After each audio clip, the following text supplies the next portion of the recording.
Hello, everyone, and welcome to week number 1 of the Aegis Executioner League. My name is Tokibi, and joining me is DBZ Freak. And how are you doing this fine evening? They couldn't see me pointing at myself, but they can now. Hi, good evening. I'm doing it just fine. Pretty excited here to be at the AEL. This is my first time on the broadcast for this, so I'm pretty excited for what things are going for. Is this your first time doing this broadcast in particular? Yeah, this is my first time this time around as well. I've never been with Aegis before. This is my intro to Aegis, but very familiar with the organization, very familiar with all their leagues across the board. I know this is the place to watch some quality League of Legends, and that's what it's really going to be about today. And speaking of today, we got a matchup. It's going to be Syndicate Double Pumpers versus XG Gorilla. I'm sorry, how many gorillas was that? Gorilla. Yes, you heard that right. There are 3 in that name. So first match of the season, these two teams obviously going to be vying for, that win, to secure the first win, to be like, all right, boom, we're here to show what we can do. We're going to break off the nerves a little bit, get ready for this competitive season going forward. And I think I read in the forum too that Syndicate was just a wee bit higher in the pooling. So in terms of stats, this should be a game that goes in their favor. However, you never know till the Nexus explodes. And we've seen some crazy things happen in the past few weeks of OQs alone, for those of you who have also been keeping up with that. So anything can happen. It's all about when the Nexus explodes. And I do believe that the teams did start a draft, if I'm thinking correctly. Oh, never mind. We're going to talk about the teams first. Speaking of the teams, so Syndicate Double Pumpers, you have their, top lane. You have Cap Phil, which I'm 99% sure that you just said, you've heard of them before, and I thought I have too. We got Haman Karn in the jungler, Canella in the mid lane, Koopa and Tilted Towers there in the bottom lane. I do believe Daro is going to be subbing in for Koopa tonight, so that is going to be a different bottom laner than what the teams are used to scrimming against. They were given the OP.GG, so they're going over it right now. And meanwhile, on the other side, you have XG Gorilla. I've got 3 gorillas, maybe 4. Who knows what XG stands for? It could be anything. Could be a 4th gorilla in there. But either way, their top lane going to be Spoobert, their jungler Coco Puff Sorna, their mid laner Unknown Lag, and their bot lane going to be Juicebox and McFeeds. Now, just looking over at their rank lock ranks as well, and I think that is what we normally base the pool off of, as well as previous results, if these are teams that did return. They're definitely lower rank players compared to Syndicate, but kind of like what DBZ Freak said, anyone can win these games. Sometimes just being the better team is more important than being those better individual players in solo queue. Yeah, no, absolutely. You never know what happens until the Nexus explodes. We've all won games we should not have. So that's kind of the mindset that I'm going into tonight, and what the plan is from XG. Can I just say XG triple G, or is that not as fun? I think it's more fun if you say Gorilla, isn't it? Yeah. You just gotta keep saying gorillas, gotta be shoutcasting. And they're going to the fight, and XG gorilla, and just gotta be careful not to say too many, but I mean, it adds a lot of fun. That's what I always think. Yeah, I'm 100% with you on that one. So we should be getting into draft here shortly. There's not too much going on in terms of the patches right now. I mean, really right now, SYN is one of the more broken AD carries in the game, assuming that pick gets to go through. You also have the classics. Now, I was looking earlier, at least prior to the ADC changes coming up from Syndicate, their AD carry, pretty much everything that was meta was played. Just the only spicy pick was the Aphelios, but that's not really something that gets picked too often, but it was their top champ. So I was looking forward to that. However, Daro, who is going to be subbing in for the AD carry, looks like your typical classic champions. So based off what I'm seeing on OP.GG, they should be okay in the role tonight. Of course, being in the jungle is way different than being AD carry, but I imagine, if you can bot jungle your roles, I think there's probably nothing to worry about for Syndicate tonight. No, definitely not. And I think that if there's any role you do want to sub someone in that you're not used to, it's much better to have it be that AD carry, because the AD carry is not the one that starts the plays. They're not the ones that are typically shot calling. You usually be seeing that out of your jungler or support, sometimes your mid laner. So if you're going to sub anyone, it's best that it is that bot laner. Mm-hmm. 100%. So it's going to be very interesting to see like what the game plan is, particularly for those bot lane objectives. Now, the classic that we would see is sometimes if first Drake was not taken, we would see a bottom lane swap about 6.5 minutes in, so that way we can start getting priority for those void grows. Now, maybe that's not a thing that will happen. Maybe we'll just decide we'll keep all the standard lanes where they are, so that way we just kind of stat check each other for this first game. Because in my experience, at least for the past couple of weeks, every team has kind of felt themselves out in the first game, and then by the time 15 minutes to 20 minutes comes in, then we're just finding full scrapping for funsies and then fighting over everything. And that's what we're going to be looking forward to seeing, as we're going to go ahead and go into draft here. As you see right above us, we have XG on the blue side, which is that way actually, and then we have SDP on this side. So this should be a very fun draft. That's definitely going to be interesting, but my real question to you here is, what do you think are going to be the priority picks for these two teams? Do you think it's going to be that typical 80 carry trade we see in a lot of the higher up leagues? It could be, and I think the bans will tell us the story, as we have Udyr being the first ban. One of those things that, like you said, we do see the classic 80 carry pickup, whether it's the Varus that gets first pick. I've even seen Jhin get first picked. I've seen Jinx also get first pick, which is very, very interesting to me. I think to flex your bot lane a little early. Other leagues are also picking jungle first, so it looks like we're gonna stick to the theme of jungle bans right now. It is the Fiddlesticks that is taken off the table as well. But yeah, I think we'll get more of an idea as the bans kind of go their way through. You know, teams are kind of taking their time right now at the moment. But I imagine, based off what I was seeing, at least in OP.GG, is these players, at least these junglers in particular, play a lot of like really annoying junglers. We have Fiddlesticks that's taken off the table. I saw Viego in match history. There's also Pantheon there as well. So maybe we're just trying to pinch those pools, as the Gragas is also taken off the table. I do believe that is a pick for, it's for Spoobird, who plays it up top lane. So we're getting a lot of top side focus out of this game based off what I'm seeing so far. But really curious. I'm kind of with you, but what are you thinking they're going to prioritize? Are you also on the same train as the marksman first pick?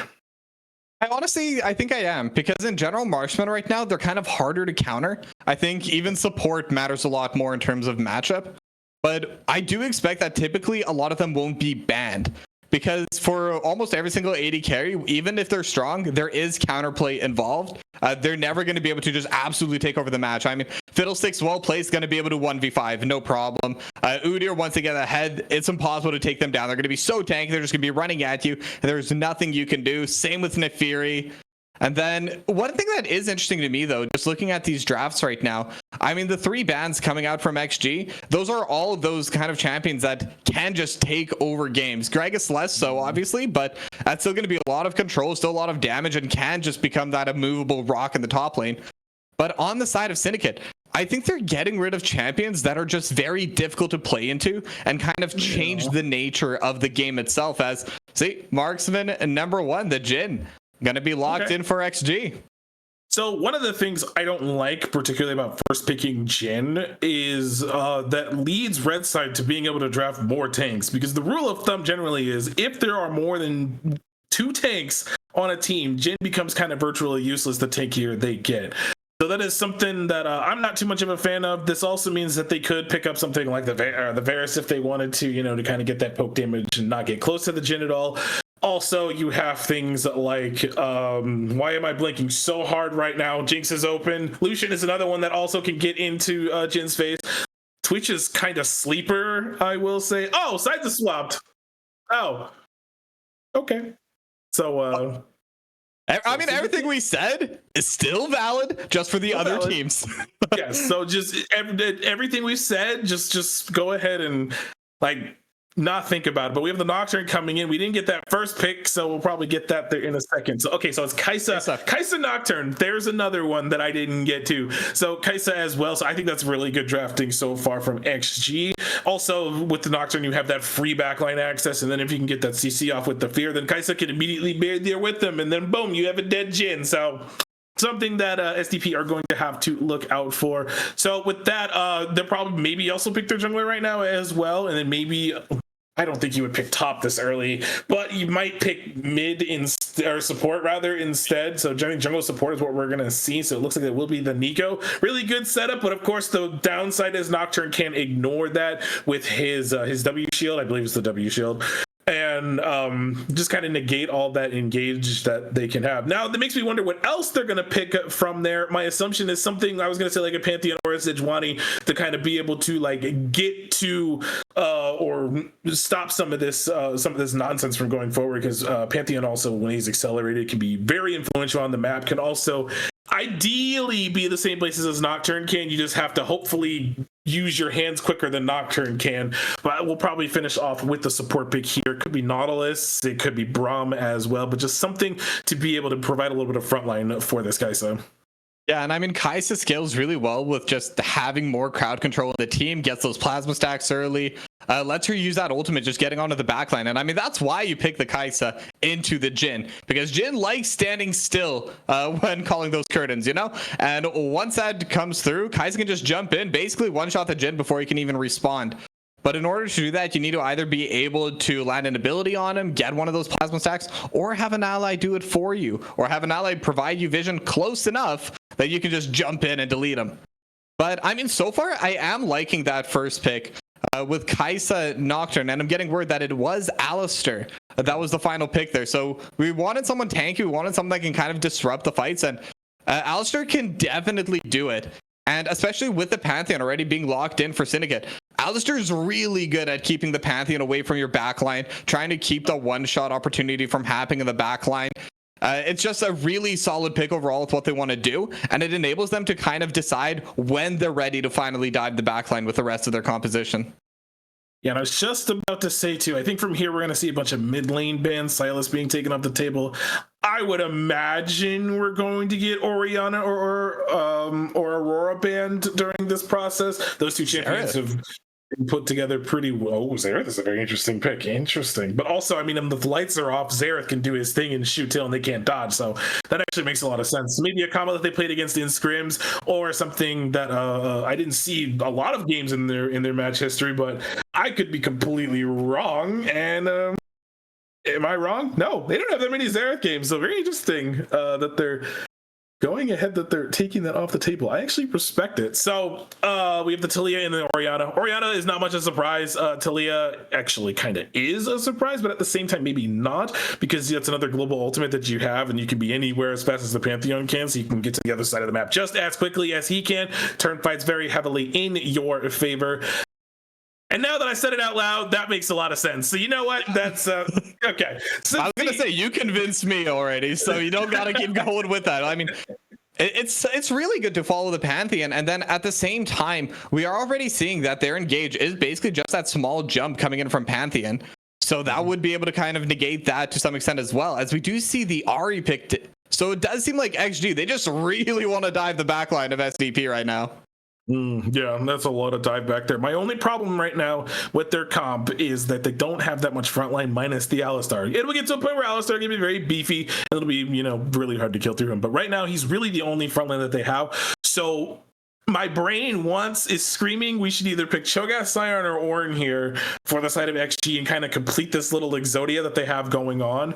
Now for the side of Syndicate, that is going to be very interesting as well. They really only have the Pantheon right now also as a bruiser. So I would assume we're going to get a tank v tank matchup, and then Lissandra just completely just left my mind of an absolute disgusting counter for the Nocturne, because that denies that backline access, with her root or her ultimate as well, and she could pretty much stop all of their carries from being able to get to that backline. So really, really intelligent pick here. The Taliyah ban also makes a lot more sense with that as well. So just that, I would argue that Lissandra is actually like a Giga Brain pick, but yeah. I think we'll probably settle for like maybe something like another bruiser in the top lane. Yeah, Jax is gonna be the pick there, which I find to be very interesting. Ooh, if we're not gonna get a tank possibly in top lane, well, we might get Mbessa or K'Sante actually. You'd be kind of counter picking yourself if you pick K'Sante. Yeah, I mean, we'll see what they do decide to go for, but one issue that I am seeing right now for SDP is they do have a lot of counter to that dive, but they have a couple beefy people in the front line, but they don't have a true tank. They're not going to have anything like the Alistar. And later on, this Kai'Sa is going to deal a lot of damage. Same with this Ahri. And there's really no terrible options, but the Mundo going to be the final pick. And speaking of beefcake, I think that's basically as beefy as you can get in the top lane. Yeah, that's absolutely as beefy as you can get right now. Mundo is incredibly strong, really strong in the top lane, also can be in the jungle as well. That pretty much also forces Syndicate double pumpers to pretty much build any anti-heal that they can. Otherwise, you're just not going to cut through the guy's health bar. Their comp is more bursty than anything.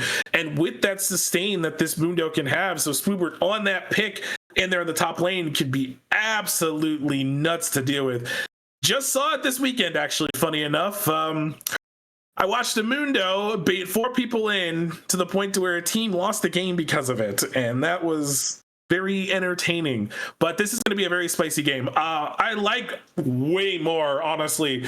I like XG Gorilla's draft. It's just it's really divey. It has a lot of shred damage into Syndicate's comp, but it's going to all come down to the execution. That's what it's going to come down to. Yeah, but one issue that I am seeing right now for Syndicate is if Spoobert gets ahead, and it's weird saying that about a Mundo, though. Typically you say that about the mid lane or the AD carry, but if Spoobert gets ahead, they can't kill him. You said this at the start. Jhin is notoriously bad at taking down tanks. If they had something in the mid lane like the Azir, they could still do it. But Lissandra, again, she's very good at keeping people down, but she's not that good at killing frontliners. So that's going to be a huge struggle going into this game. I'm pretty stoked. We're in for the fun and a good time for game 1. This is only a best of 3, so we don't get 5 games of bangers, which is honestly would be absolutely nuts to do that in the first one. But we're gonna go ahead and get ready to load on to the Rift, as it is game 1 between Syndicate double pumpers and XG Gorilla. Yeah, and both these two teams, they're immediately getting on the map, and it looks like they are just going to start with that regular 5-point defense. And I think typically, especially with the first few weeks of a league, once it starts, both teams kind of do play more proper. They play more relaxed, and they play more safe. And then once it starts continuing on, I think you mentioned this yourself earlier, once it gets to that 15-minute mark, that's when everything starts breaking down. That's when they're just jumping on whatever opportunity they can find. And hopefully that is going to be something that we do see this game as well. But just speaking on the different summoners and keystones, is there anything right now that just really stands out to you? Not really. Just based off what I'm seeing, it's pretty standard across the board. Maybe the Lissandra having electrocuted is a little weird to me, but that's something I see pretty commonly even in my games, so it's not too out there. I'm a Jhin player and I greed Dark Harvest, so that's like my only fake beef, quote unquote. But I'm not really gonna stick to my guns on that one. Fleet footwork is like the standard that Jhin players will take. The problem I'm gonna see right now is if this Jhin can get accelerated, then I think Syndicate have a chance, because it means up until a point Jhin will be able to cut through some of these champions rather. At least if they can keep the Mundo down, like you were saying. If a Mundo gets ahead, it is very, very scary. Spoobert here up there on the top side.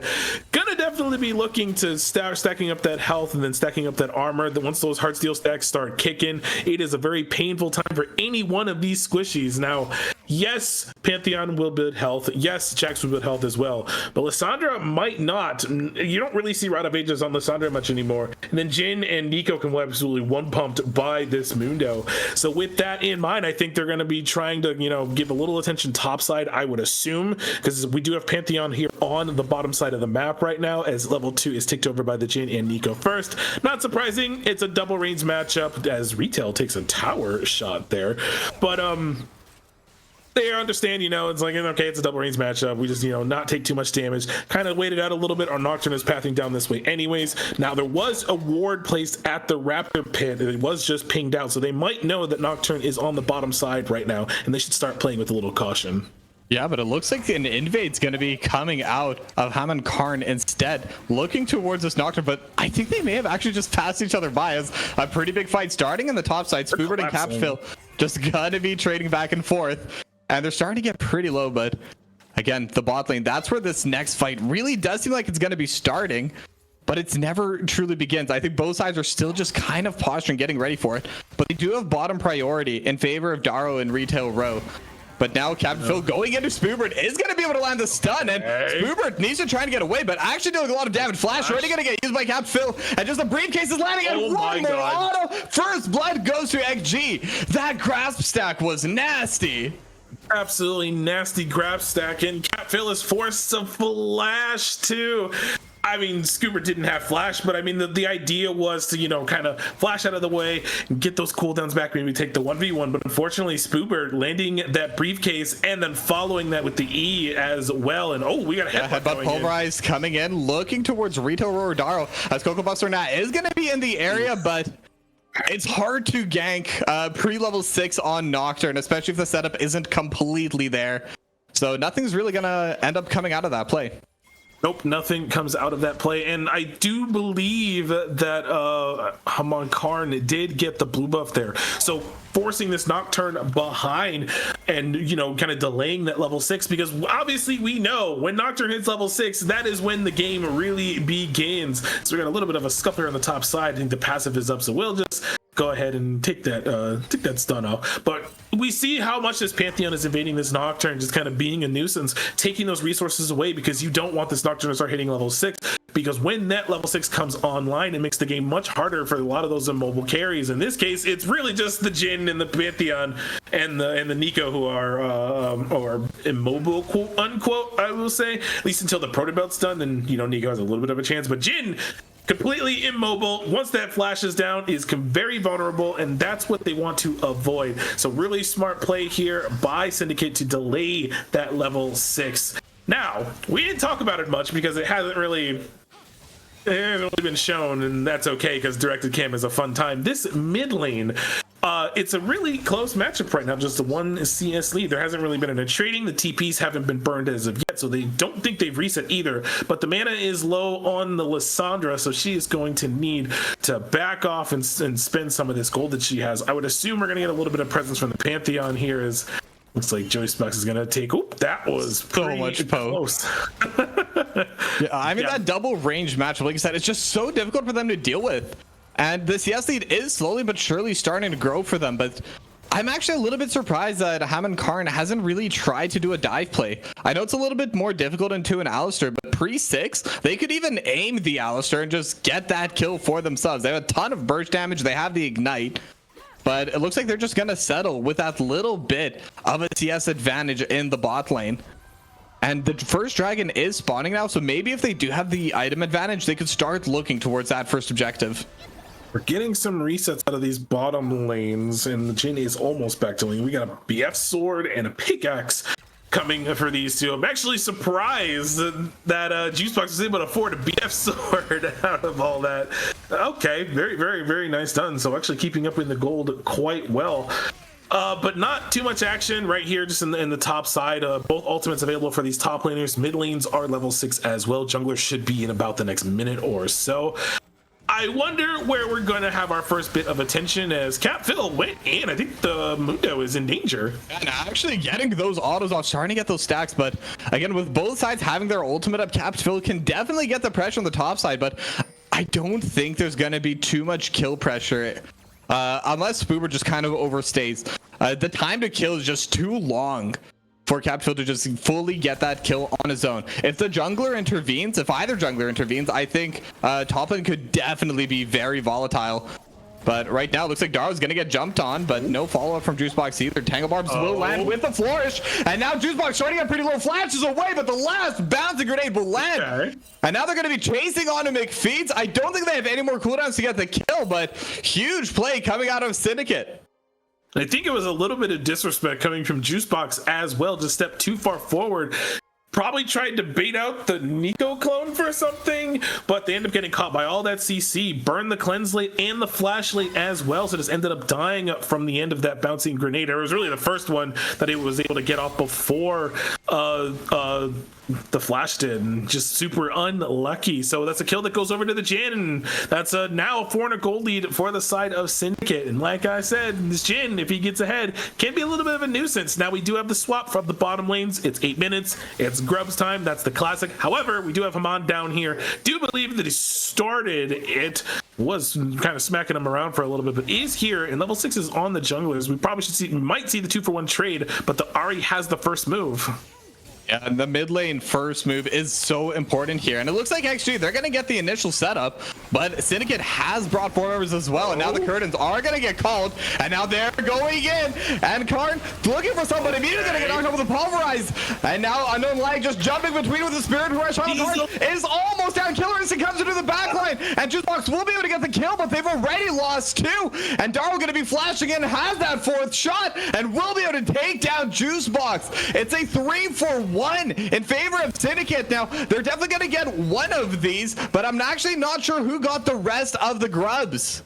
Okay, so it looks like it is 2 grubs that went over to Syndicate. That fight was close until the Lissandra showed up. She was able to pop her ultimate and then just burst out some of those health bars, and the cleanup was just there for the side of Syndicates. So overall, you said a 3-for-1 at the end of that play. They also got 2 grubs out of that. They're now over 1,000 gold ahead. And that's a really good start for this team, as these top laners are going to be fighting once again. Captain Phil now trying to fight, but Juicebox is here. McFeeds is in the area as well. So that's just going to be a kill going over to Spoobird, which, like we said, typically want to give it to the AD carry. But I think this game, you can let your Mundo be ahead. And now he's even going to TP to the top side just to collect that wave as well. And actually getting a little flourish.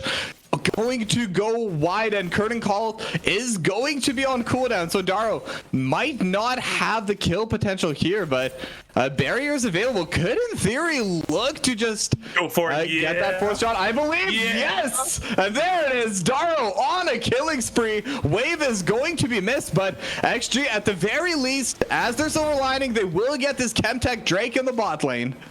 Okay, I'm not gonna lie, I hyped it up just a little too much, but I saw the blood in Darrow's eyes once that 4th shot was this guy. Okay, we don't get the crap stolen. I mean, Pantheon is on the other side of the map, but man, just Spoober just taking too much damage. That Serena Dirk was doing a lot of work there, and that is a killing spree for the side of Darrow. I said it before.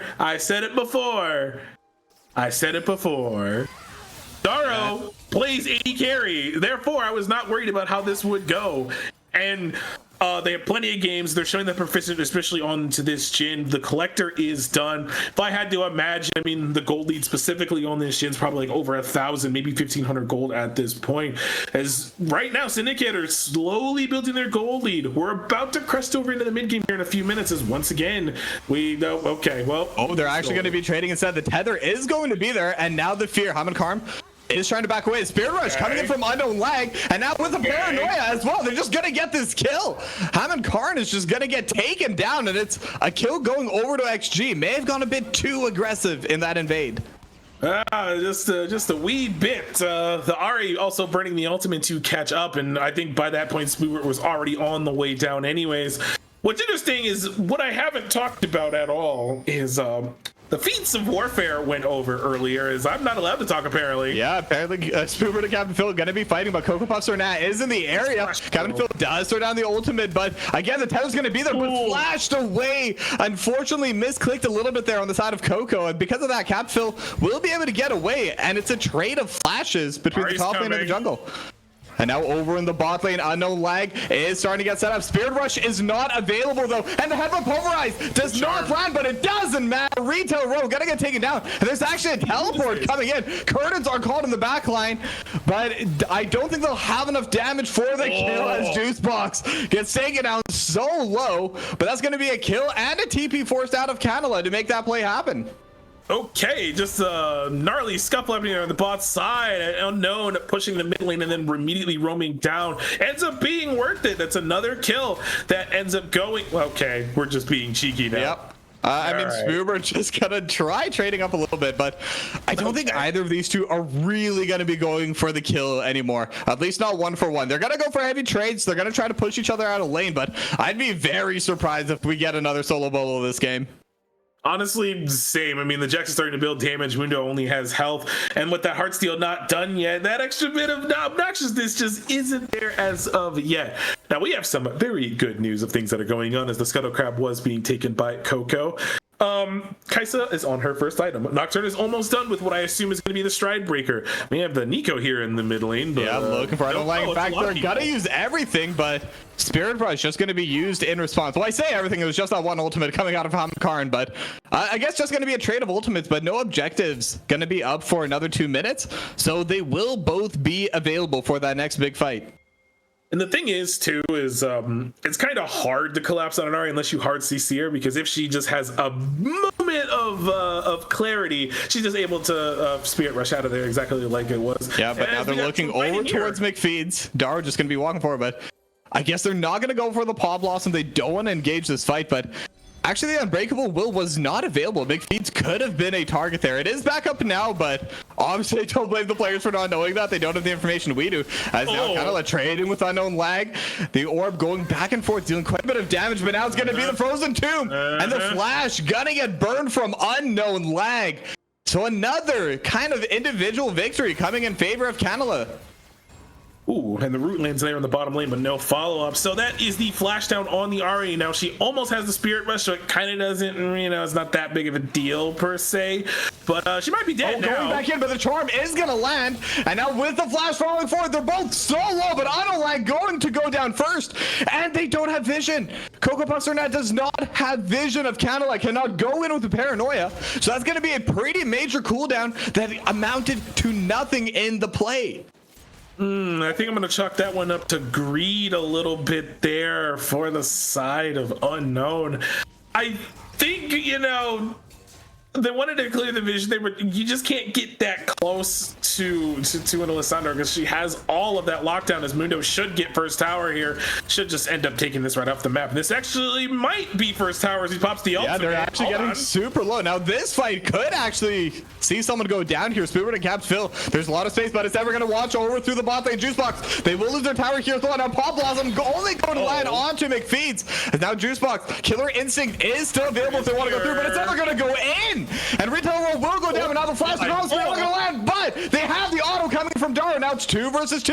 Daro's still up, and the curtains are going to be called. Cocoa Puffs are now trying to hide behind McFeeds, but there's nowhere to go. And an even trade, 1 for 1 in the top lane, as they do take down McFeeds in the bot lane, and somehow it's a 4 for 2 cross-map play in favor of Syndicate, and the Dragon is up.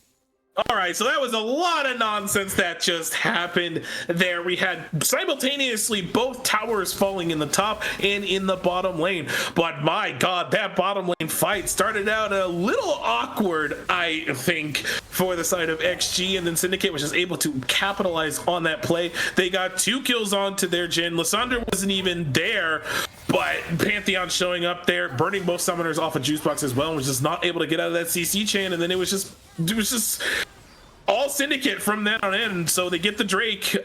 They also got gold off that tower that fell as well. It wasn't first tower. I do believe we are 1 monster away from feats of strength for both sides now, since both teams have gotten 2. Nope, just kidding. Because XG got first tower. XG got first tower, so they just need to stave this off, get this objective, and you know they secure the feats for themselves. There's a lot of work to be done, rather. Let's just say that. Yeah, but it's gonna be difficult because, I mean, look at where the gold is on the side of Syndicate. 5 kills to Daro. Almost has that Infinity Edge as well. Probably has it upon reset if the tempo is going to be there. And the rest of the kills are on Canela. So it's on to those carries. It's on to those late game scalers, to some extent anyway, relative to position. But now in the bot lane, Spoobert just, again, ignores the damage. It's just so tanky. Doesn't even mind sitting underneath the tower, but now the trading is going to start coming back and forth. Capphil looking to duel with Spoobert, and now will land the stun, but unfortunately that will just break the spell chain. Now Spoobert has the ultimate running as well, trying to turn, and Capphil needs to jump away, but both of these two sides are just brawling it out, taking each other low, but no one can get the damage needed to end this fight. But now they're still going to be going back and forth. Capphil starting up pretty low, and one more briefcase. Spoobert gets the kill. And that's going to be the Mundo, slowly but surely scaling into that ultra late game power fantasy. I have to also say that Capphil's flash was like 2 seconds away. So unluckily not having that cooldown costs him his life. The 1v1 was close, but just all that healing. There's no heal cut for this Jax yet, so the Mundo's just going to be able to slap him around and get all of his health back, basically. But the Triforce is done, so ooh, nice charm. It should make it a little bit easier, I would think, as we're getting a little now cheeky right now. To jump onto McPhee's, but Unbreakable will be there. Curtains are going to get called regardless. I don't think they could take down the Alistair through the Unbreakable will. Maybe the fourth shot could, but Spoober takes the tier 2 in the bot lane as well. This Mundo is massive, and they're sitting on so much gold as well. I didn't even want to think about the items that Spoober's going to have upon reset, and just absolutely bullying through Captain Phil. And with the Warmogs, can just back away, heal back to full, and just continue this pressure. Yeah, and even some pressure here in the mid lane as well. They will be forced off because of that wave clear. I worry for what happens when Spoobert joins one of these team fights, because that most likely is the Heartsteel being done as we get the pause, actually. So, never mind. We don't get to know yet. Yeah, I mean, it wouldn't be a League of Legends game without a pause. That's just kind of tradition at this point. It's showing us that this is a true, strong league. But, I mean, what do you think of the game so far? Because the gold lead is basically non-existent. Both sides are very even, but it's just about where the gold is. It's Spoobert with a Mundo, and then Daro, the sub ADC, 502 on the Jhin. So how do you think the rest of this game is going to go? Because right now, I have no idea. If this Mundo keeps getting as much gold as he is, Jhin is not going to be able to kill him. Now, as long as Jhin stays ahead of him by like an item and a half, completely different story. So you know what? There's this game could still go either way. I'm just going to say. Speaking of Daro is the one that DC'd. So that is what the pause is about. So that's what we are currently waiting on. Nice. Yeah, never lucky. But hopefully they can get back in soon. Hopefully we can get right back into the game. But one thing I do want to talk about in terms of that gold, because I don't think we've seen Spoobert buy yet. But since that moment on, took that tier 1, got an extra kill on Captain Phil, and then after that also got the tier 2. And is only 1 kill behind Daro. So I think the moment you were talking about where the Mundo just gets ahead because Daro needs to be ahead in items, I think that ship may have already sailed. I think Spoobert's already going to be in that just massive beefcake. Mundo goes wherever he pleases. It's definitely going to be true this game. Yeah, and if Spoobert is going to be an absolute degen and build Titanic Hydra, then this Jhin is not going to have a fun time. Once that Heartsteel and the Titanic Hydra are done, that is going to be a 100-0 health bar that we are going to watch happen live in real time. You thought those TikTok videos were real? It happens. As we're going to go ahead and go back into the game now. Daro is recalling. Okay. Oh no, that's not Spoobert. That's Captain Phil. But the Heartsteel is completed for Spoobert. Okay. So yeah, already going to be in a very dangerous spot, and also has a Giant's Belt picked up, as we do have the standard Riot, a little bit of lag after a pause. That's pretty normal. And now looking over at the items, Daro does have that Infinity Edge completed, and it can definitely win by taking out the squishies. But even if they do you think there is a way they can take on these team fights where they can kind of ignore Spoobert? Possibly. It all depends on, I think, the Pantheon and the Lissandra, because Nico obviously has to be the one to set up the fights. That's kind of how their combo is. Lissandra and Nico are the ones that set up the fights. The two of them go in, layer the CC as much as they can. Jhin just kind of cleans up the fight, but this is where Cap, Phil, and Haman are so important in these roles to be able to dish out as much damage as they can. Now, if Spoobert decides that, hey, you have to get through me first, that is a completely different story, because that guy has a lot of healing. No Heartsteel stacks at the moment, as they are having 2 people up here kind of looking up towards that way. They might go for something. It's a little risky too, because you don't know if anyone else is around. You don't know where the Nocturne is right now at the moment. As speaking of Nocturne, Cocoa Puffs rather, wanted to say Corn Puffs for some reason, but Cocoa Puffs, as they're in the Raptor pit, is once again, we're just letting Spoobert do his thing. Just kind of letting him get ready to smack this tower, because once that Demolish proc goes off, it's going to hurt that tower a lot. Yeah. And Spoobert also getting that Heartsteel stack 30 off of just 1 auto. That's crazy. That's actually so much. But it's interesting you brought up Cocoa Puffs here, because that Nocturne did break that level 11 mark, or level 12 now. So the range on Paranoia is going to be quite a bit higher. But now they're trading in this top side, but the third dragon just spawned. It is going to be that mountain dragon. And now they're jumping in, and they're able to find one. Retail Row going to be gone. That's going to be no Paw Blossom in this fight. And now McPheeds, Helen, Pulverize on to 3. And now Hammond Karm trying to buy some time, not going to be able to. As the Torm lands on the Jar with the diving into the back with the Killer Instinct. And XG, 4 for nothing. You don't even need Spoober to win these team fights. No, they do not. They're going to secure this Drake. And that play is off the back of Unknown. Just Retail was just too far forward. Ends up getting caught out, and the rest of the team. Oh, man. Before I get to the rest of the team cleaning up, McPheeds there with the knockup. Okay, well, Spoober gets a killing spree in the process and is going to get this tower as well. But like I said, this team that XG has drafted is made to do exactly what they just did.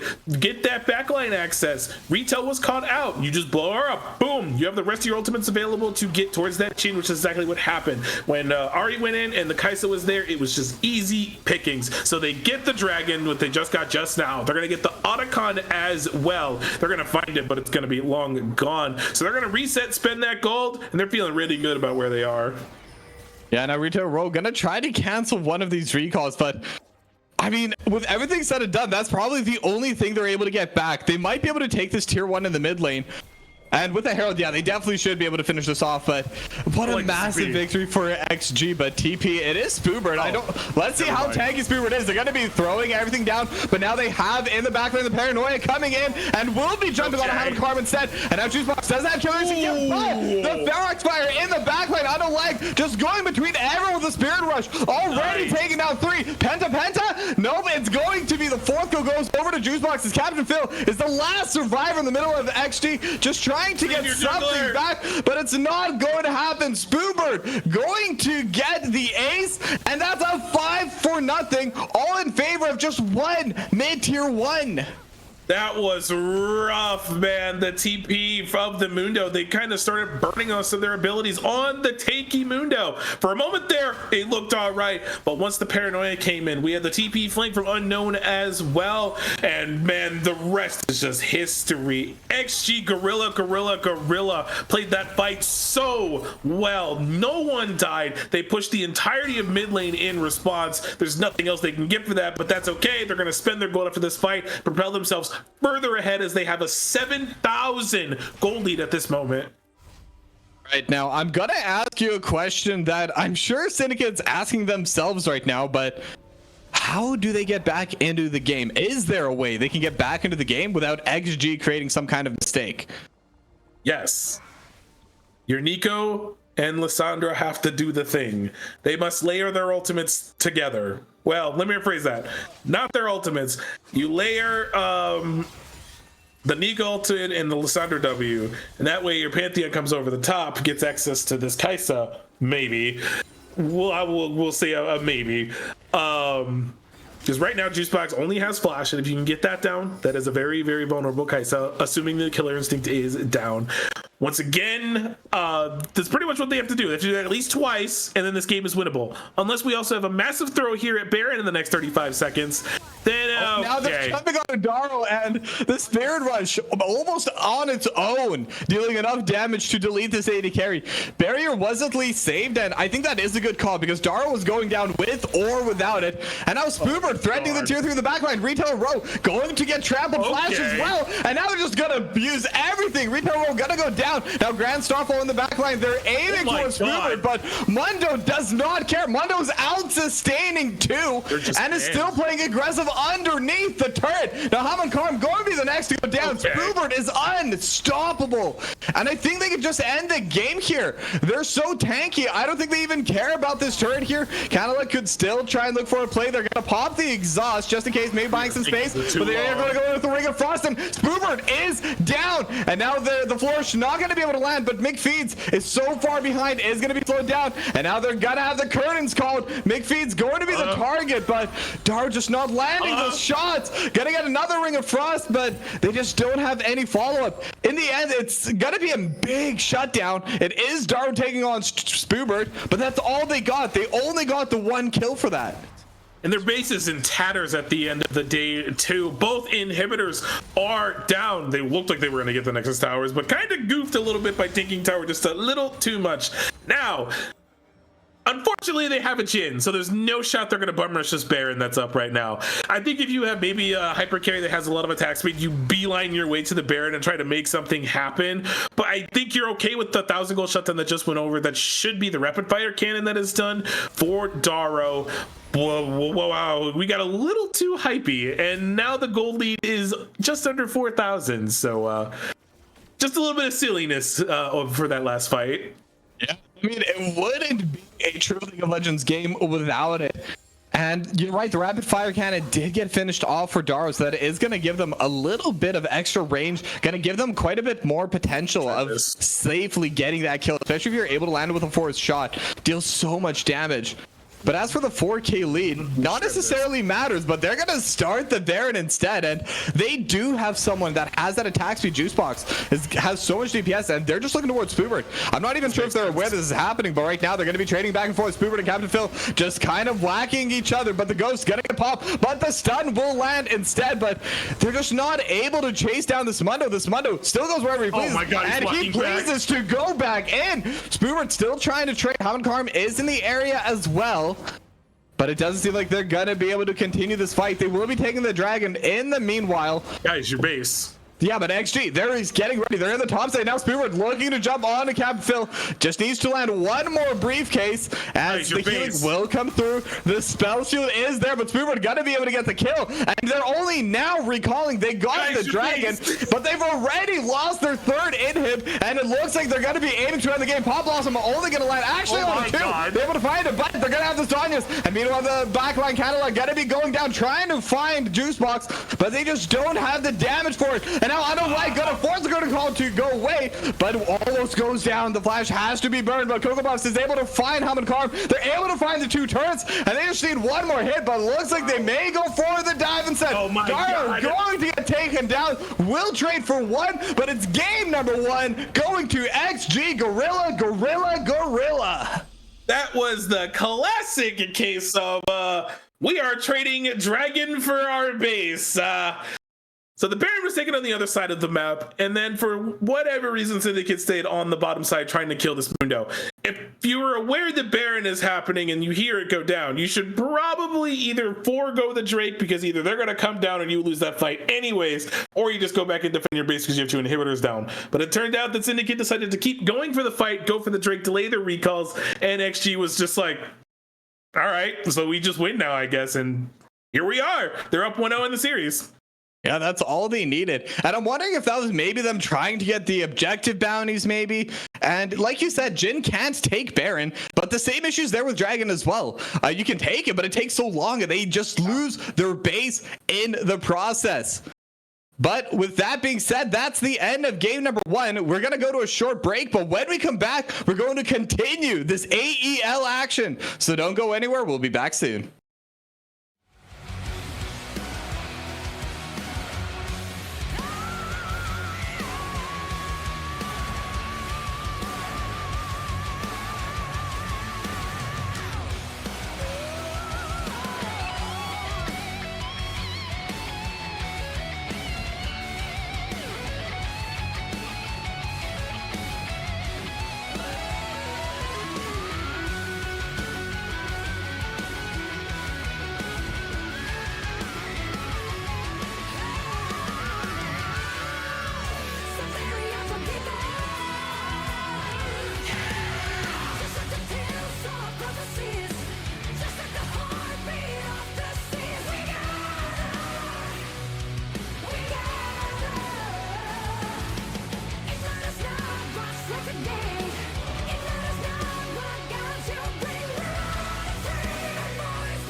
try to make yourself remember,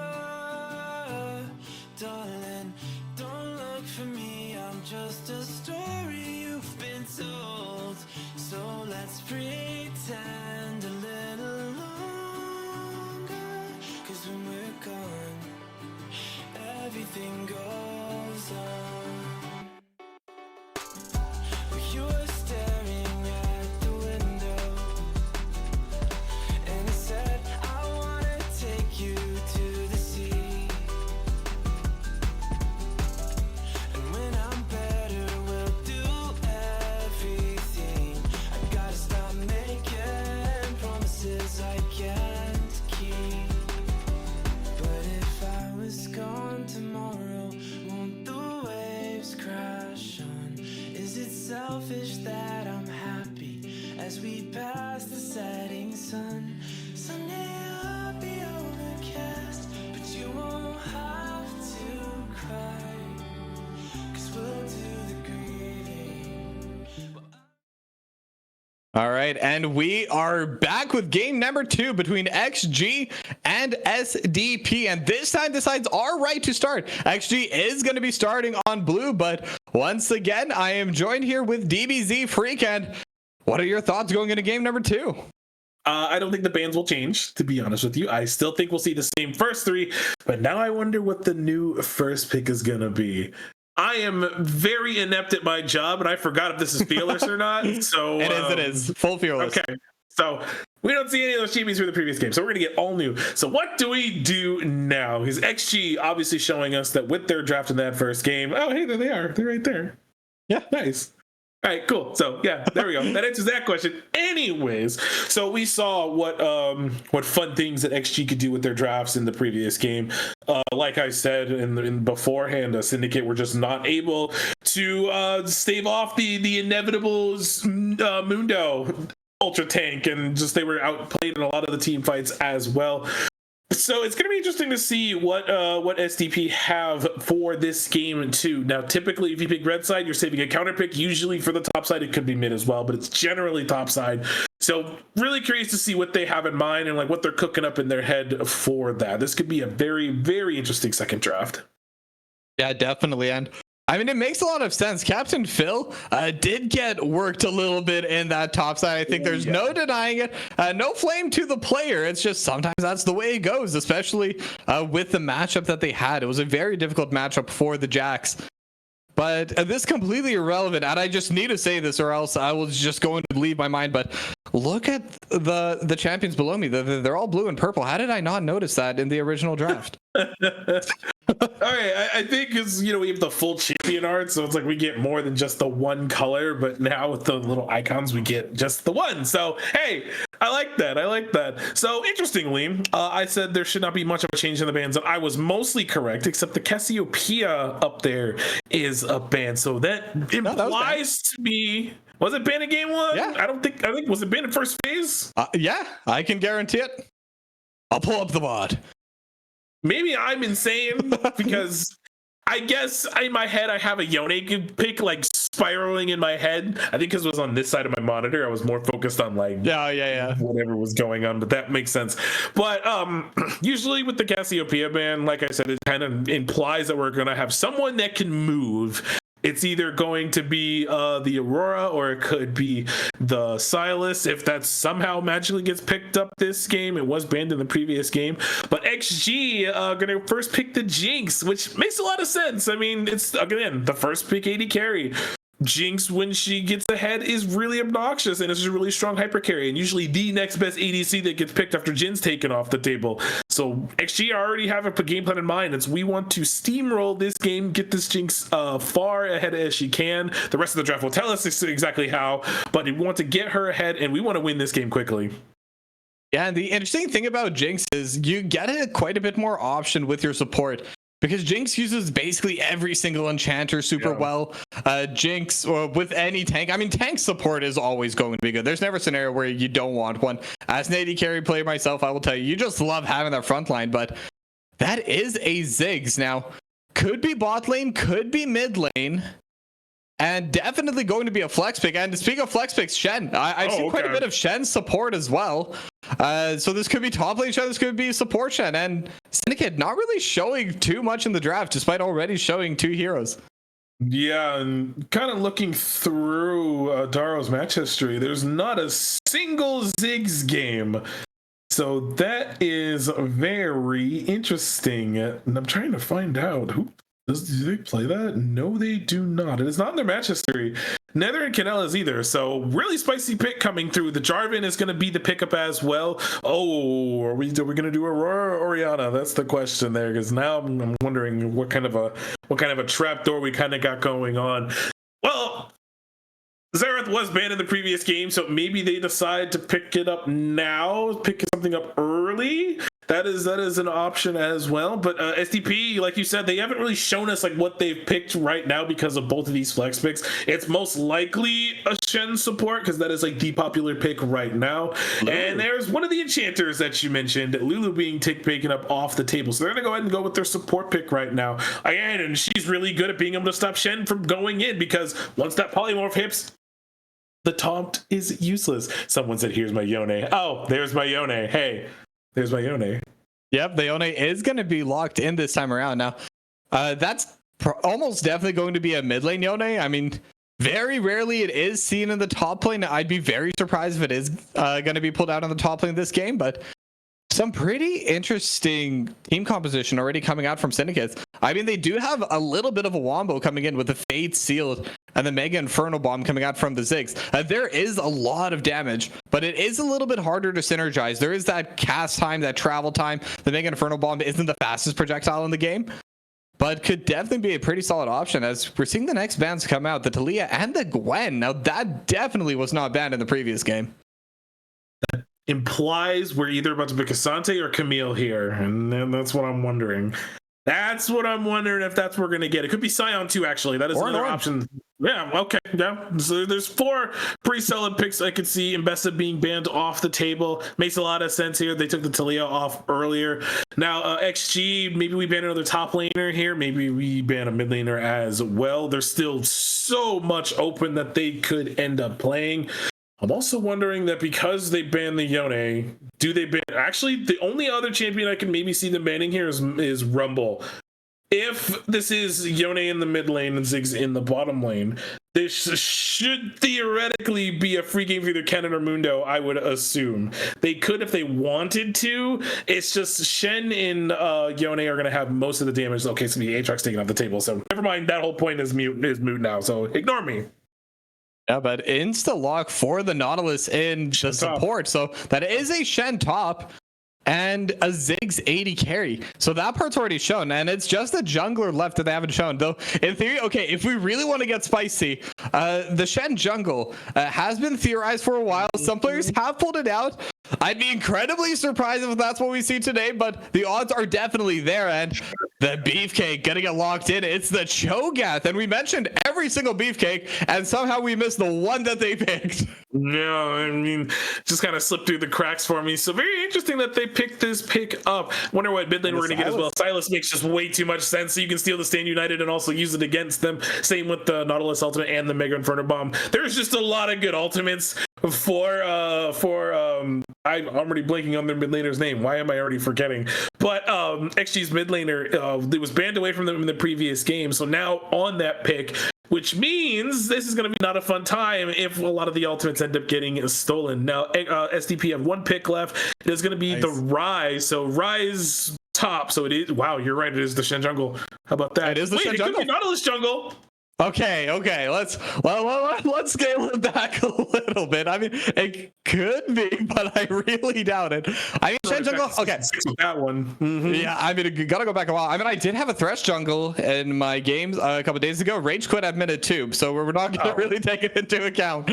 But yeah, Shen jungle, and Shen does have a decent clear speed.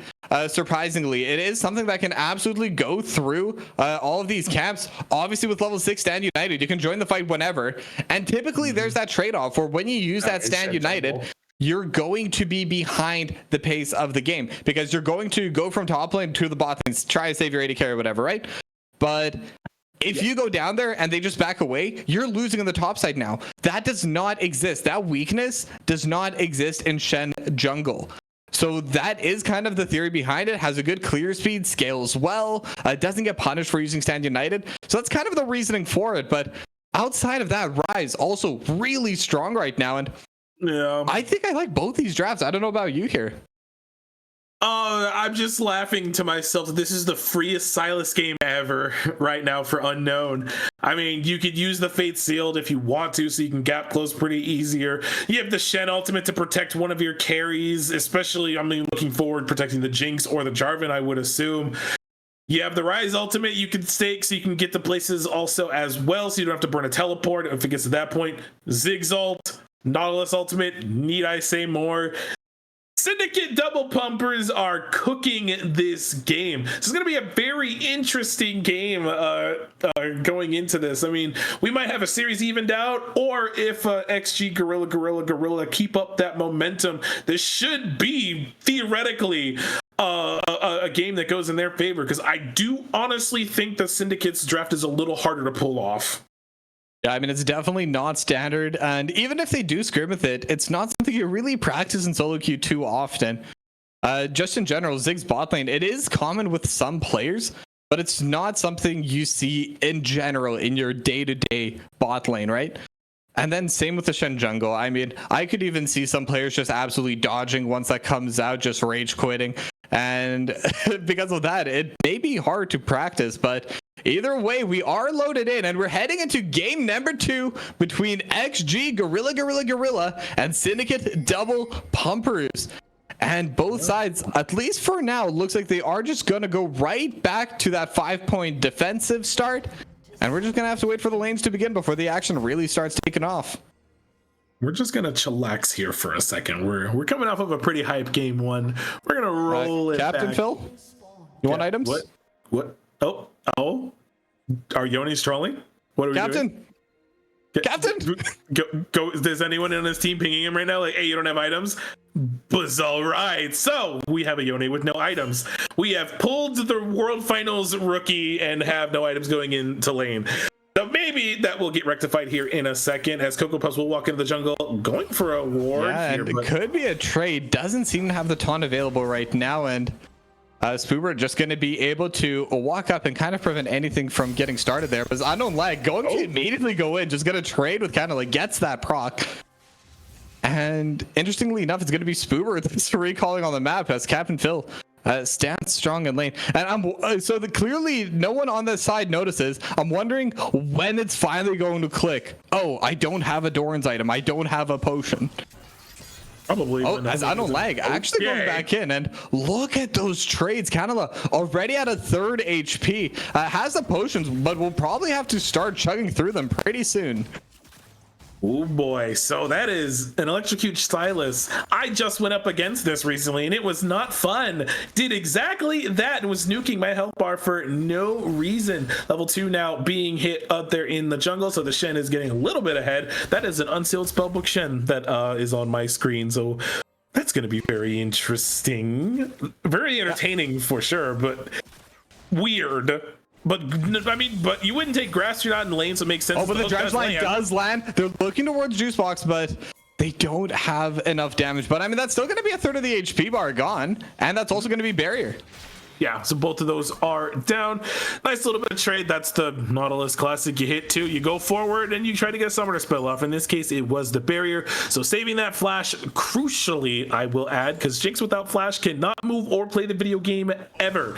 So didn't really comment too much on it, but there wasn't a really incredibly deep ward placed up. The hook lands dredge line does land, and McFeed's starting to get taken out quite low, and Darrow's still aiming forward, but again, your cooldown reliant on the bot lane. It's easy to get those big trades. It's hard to really finish off those kills, though. This is going to get really, really annoying, too. Both of these players, even in CS, Darrow played very well in the previous game. Obviously, the Ziggs is not anything I would have expected at all. Like I said, not in the match history, but maybe he has played it in like norms or something as a really heavy trade in the mid lane. The Electrocute did go off once again. Canella just on the losing end of all of these trades, but Rise, of course, needs time to ramp up. We know it. -1 cannon. Anyways, Unknown Lag is going to have the advantage for the time being because of how long it takes for this Rise to scale into the game. Once you get about an item going, once that route of Aegis, what I assume he's building is done, then this Rise will be a lot more annoying, spamming those cooldowns. As the Shen is here mid lane, Flash is available. Gonna flash taunt, and now there's looking for the damage. Unknown Lag starting up, uses the King's Knife for the health, but the Flash going to get first blood. Candela able to get now flag back. Nice. Cocoa Puff for now able to trade it back. I don't think they'll be able to get much more of that, but 1-for-1, and all 4 Flashes getting burned in that team fight. Wowie, wow. 4 Flashes down as up. The recall is going to go ahead and be back. So let's recap, shall we? It started off with the classic Flash taunt coming out of the Shen. Now I thought Unknown was just going to leave, but then went back in, and that was awkward. But maybe the call, as we have no Flash on the Rise. Now kind of like going to get hit by the Flag and Drag, going to get abducted as well, and just a little bit more damage needed, but we'll be able to back away, but they just TP'd right back into lane as now McFeed's gonna get hit by the dredge line, and now they're able to actually knock them back, but the bouncing bomb not gonna be able to deal enough damage there, but that Lulu's at half HP, and this bot lane just doing what Zig's bot lane always does. Slowly but surely pokes you out of lane as another dredge line is going to land, and they're just continuing forward. Retail Row running out of mana before anything else, and every single one of those dredge lines has landed. Now, looks like Jinx did burn Flash at some point during that whole exchange. So that is wow. Okay, we're cheating. Retail Row just getting that aimbot going, just consistently landing them, and can't even follow up with the other abilities. Just doesn't have the mana to do it anymore. So it's just going to be that dredge line auto. But that's still enough to do a pretty significant amount of damage. Now I know Lag gonna be going in, trading with Kamal, and already at half HP. Phase Rush is going to get procced, but Canela not going to be able to accomplish too much more, as now they are bringing 3 members of Polymorph has already been used, and now they're going to aim, and they're aiming towards Juicebox instead. Retail World going to flash away, as now it looks like it will be a trade 1-for-1, but McFeeds gets the kill, and I think you definitely take that on the side of Syndicate, as now Captain Phil with items now going to be trading into Spoober. Rupture not going to be able to land, but they're both at around 50% HP after that trade. We should be close to level 6. But Fate Seal is going to be there. Now Captain Phil flashes away from the Rupture. Does a really good job of that, but not enough to get the kill. So really it's a win for Spoober, getting that flash off of Captain Phil. That was really close there. Captain Phil having to burn the flash because the tower was at risk, as we might get a weird collapse in the river. I do see some pings there. They did spot the Yone, and there is another pause. Yeah, gotta get that pause. I'm not sure if it's Darrow this time. Nothing's been said, but I'm gonna go ahead and blame them anyway.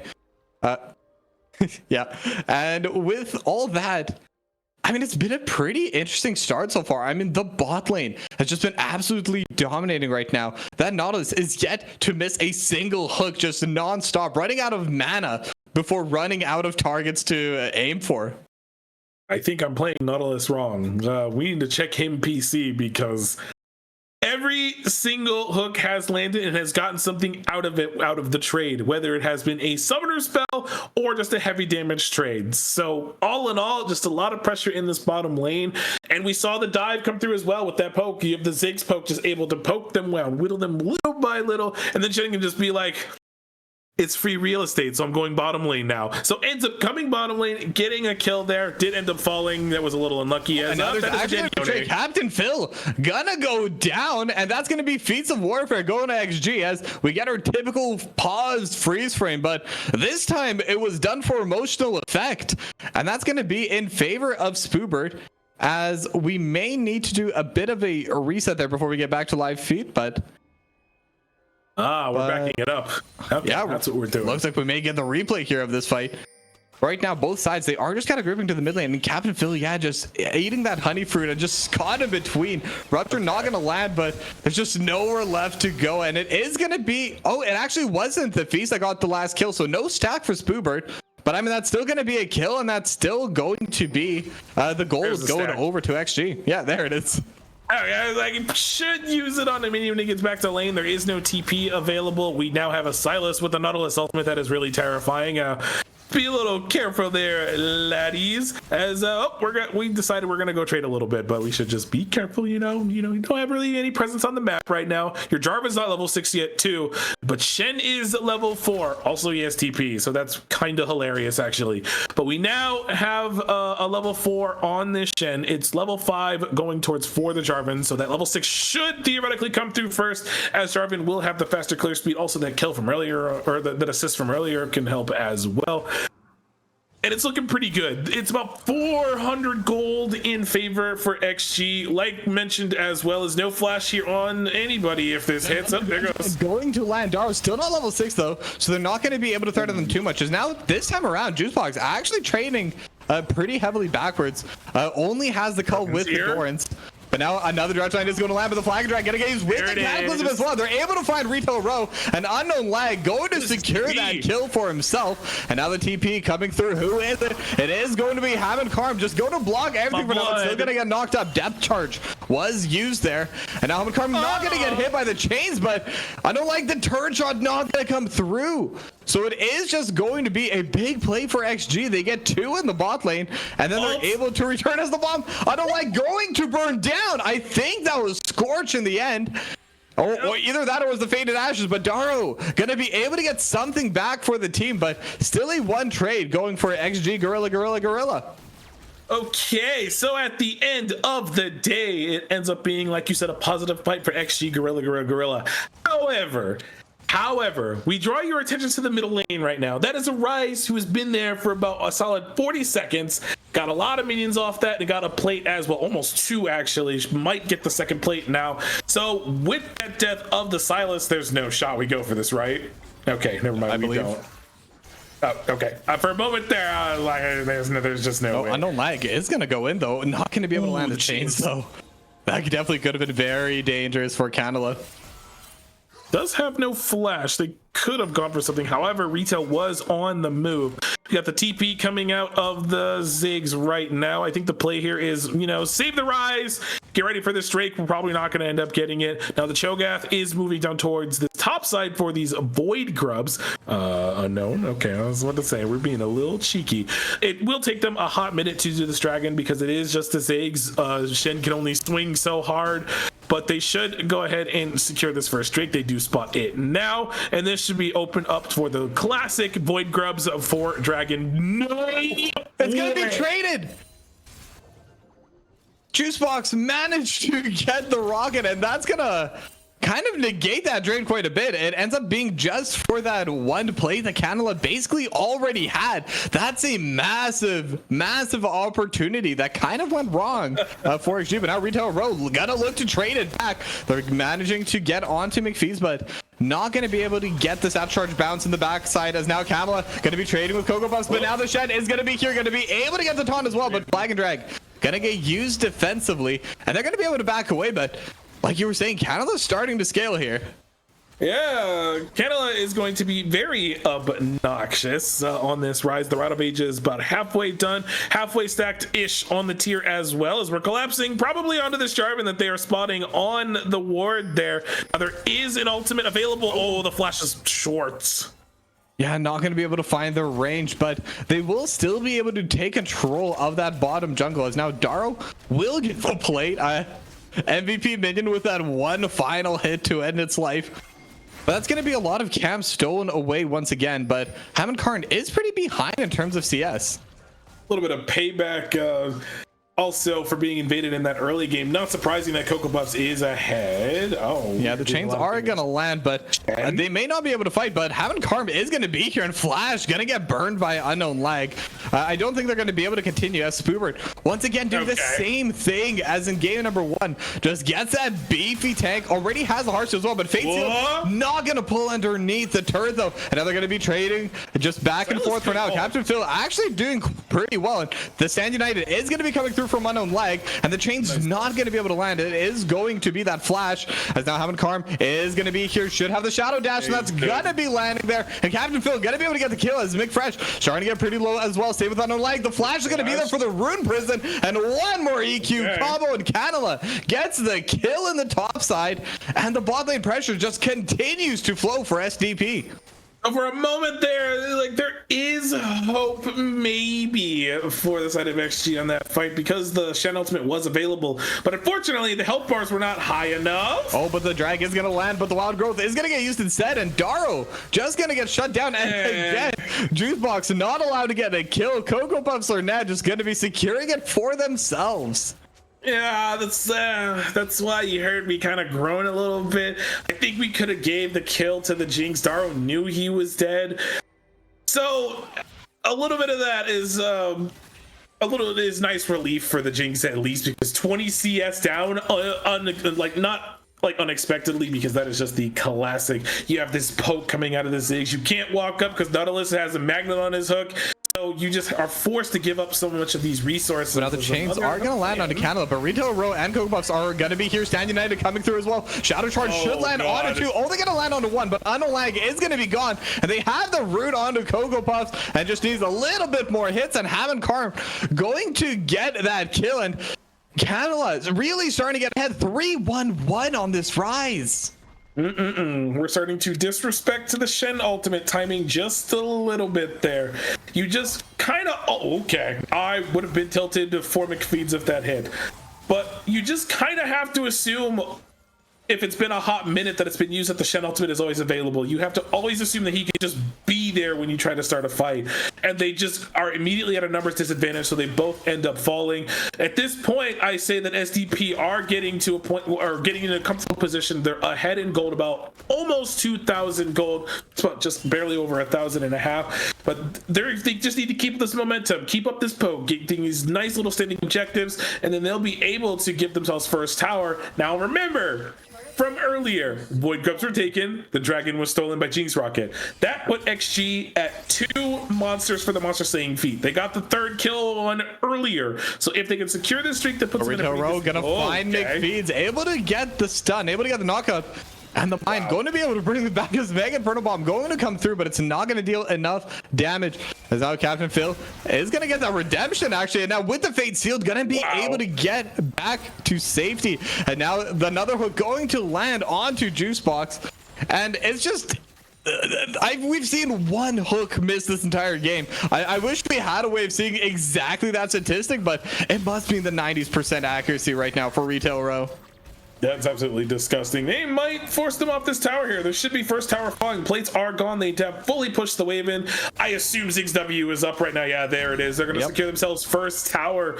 Now they have a long ways to go before getting those monster slaying. Oh, what are we doing? Yeah, just a little bit of trading back and forth, but Hammond Karn really shouldn't be too scared if it's a 1v1 scenario, and 2v2 could go down, but Canada would definitely trade back. And yeah, that's gonna be a pretty good spot to be in on the side of Syndicate. They're TPing too, so this is definitely going towards the Drake. Wow, that is a lot of damage. Okay. Yeah, it's gonna be so difficult for Unknown Lag, and now the turret actually gonna be going down on the top side. So it's kind of the same story as the previous game, except this time Syndicate do have a much more winning bot side compared to game number 1. Though, as I say that, Dara was 506 at one point.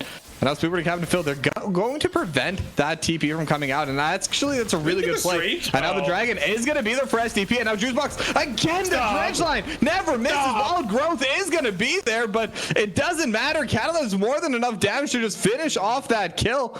And now Captain Phil gonna start trying to take this turret as well, but Spoobert, sorry, is just gonna be able to clear these waves. I'm sorry, but that was disgusting. That hook was so gross in max range. Just Juicebox was just not able to move, and Cocoa Puffs was able to get out of the pit though, at the cost of the 80 carry's life, as they're making a play down here. By Captain Phil, guys, but actually might be able to buy some space. Hammond Karn is going to be there, and TP used from Candle as well. And now they're going to use the Realm Orb. This Shadow Charge just manages to land, and the Mega Inferno Bomb not going to land, not even needed, as another dredge line goes wrong. That must have been a bug, because Retail Road does not miss typically. Yeah, that means that's the Rift Herald as well. We got the Flash Taunt out of the Shen.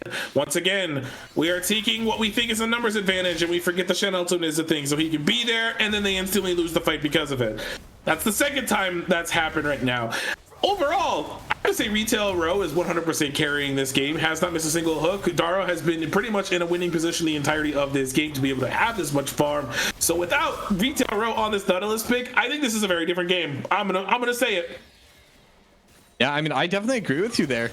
Especially because they did win the mid lane with Hammond, Karn, and Kala, but I do think a big part of it is kind of like you've been saying, they're not used to playing against this Shen. They've been caught off guard with the Stand United quite a few times at this point. But because it's Fearless, just something to think about. If Syndicate do manage to win this game number 2, they're not going to be able to pull it out in game number 3. So they're going to have to try and find a different way to win through that jungle role.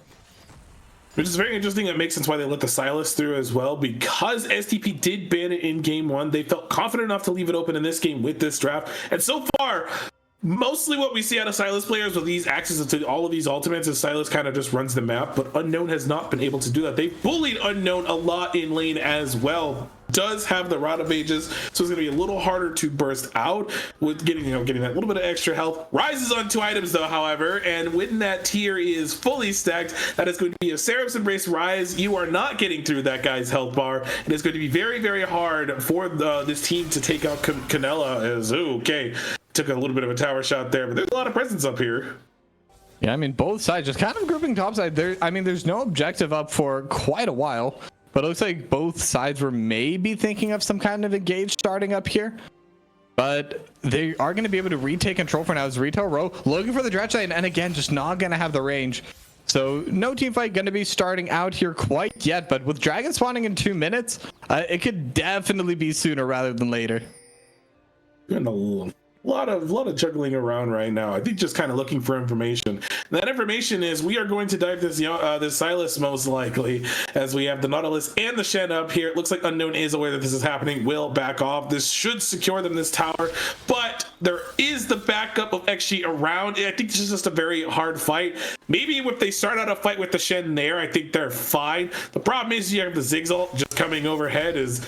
Oh, we're scanning for something here. Yeah, I don't like. Actually going to be going in. It's going to steal away that Fate Sealed. Another Redemption is there. Depth Charge as well. And Fate Sealed going to be used to get to safety, but it's not safety. It's Daro. Another Stand United's going to be there as well. As I don't like trying to run away, but the bouncing bomb going to be able to land. So that will be top tier 1 going down. And now Spoobert looking to trade into Candela. Going to have that silence enough Flag Dragons there with the Cataclysm. And it's going to be stunned up. And now Big Feeds is here. Doesn't have the Polymorph though. At least not yet. They are looking for Candela. Gonna be able to get the Flag and Drag into the Rupture. Just a few more autos needed, and this should be the feast. And Candela going to go down, but it took them so long. They're already on tier 2 in the top side. They're already tier 2 in the mid lane, and with the satchel charge, they're gonna be able to take it down. And gonna be interesting to see. Hammond Karn wants to continue over towards the tier 3. Now they're not gonna have satchel charge up for a little bit, but they do have a wave here. And Juicebox is in the area. They could start looking towards Daro. The depth charge is going to get stolen away, but actually immediately canceled away. Not sure what happened there. But now Retail Row going to be in the front line. Going to get taken down by Juicebox. TP going into the back lane as well. They have the taunt. Spoobert is going to be caught out in the air. And Fate Sealed again just used defensively, but the flash is there. Spoobert still trying to follow. And Capfill will be able to flash away, but it doesn't matter. That's going to be the feast. Spoobert going to get that shutdown. And XG, they managed to win the team fight just as the dragon is spawning. They should get this Drake, I would assume. I don't think there'll be much contest for it. It's going to be a full 5-man to get this. This will also hilarious. Yeah, I'd say hilariously 20 minutes into the game, the secures of the feats of strength. So they will finally take that off the map. This also will only be the second Drake of the game, mind you. So we're going to be probably doing this all over again here in the next 5 minutes. I won't say this is a slower paced game because we obviously have less kills than we did before, but I don't think we're going to have that pretty gnarly 28-29 minute end. This is going to be a longer game by the looks of it, because if XG want to win this game, they have to kind of pull it back a little bit, play exactly like they just did, kind of force the issue on their own way and kind of catch them off guard and make sure, you know, there's not going to be a Shen in there in a couple of moments. And when they fight with that, they are able to take some of these fights, and that last fight was very, very well done by XG. And all it takes is just finding their pick, and now they're looking for another one. Retail Row gonna take a decent amount of poke. Rapture gonna be there as well. Now Cataclysm actually gonna get burned. That's gonna be the flash from the Nautilus. That's a Super Mega Death Rocket. Not gonna find the angle, and Depth Charge has to get burned as well. So Retail Row has kind of already lost everything, but it is just the Otacon here to fight over. Captain Phil is in the middle of everyone. Gonna use that Fate Seal, Super Mega Death Rocket as well. And now just everything over top. They have the Shadow Charge. They're just gonna get that 2 for nothing. Syndicate just finding the picks, and that will be the Otacon for them. But now Juicebox pushing in the mid lane, Unknown Lag pushing on the top side. They are still gonna be trading for it. And in terms of the macro, this might actually be in favor of XG. If they're able to get that top tier 2, I think you take that trade. Well, we forgot about the Shen ultimate again, but it does break open the mid tier 1 and the top tier 2. So getting a little bit of gold back for themselves. It was a hilariously awkward moment that they ran into down there on the bottom side. But again, you just have to always, well, now that you know that the ultimate's down, in like a minute and a half's time, you just have to always assume that the Shen ultimate is available.